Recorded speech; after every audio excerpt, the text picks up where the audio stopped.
दिया है। डाकुओं को जिंदा गिरफ्तार करने के लिए इलाके के दाखिली और खारजी रास्ते भी सील कर दिए गए हैं।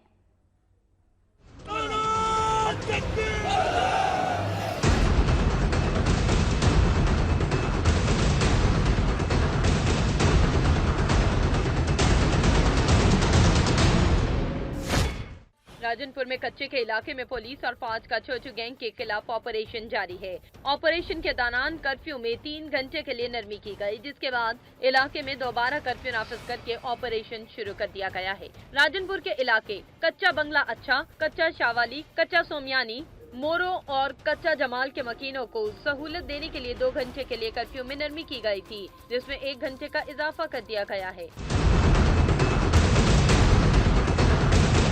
डाकुओं की इलाके से फरार होने की कोशिश को रोकने के लिए कच्चे के दाखिली और खारजी रास्ते भी सील कर दिए गए हैं। फौजी जवानों ने 27 पुलिस चौकियों का कंट्रोल संभाल लिया है। ऑपरेशन में पाक फौज के जवानों को गनशिप हेलीकॉप्टर्स की मदद भी हासिल है।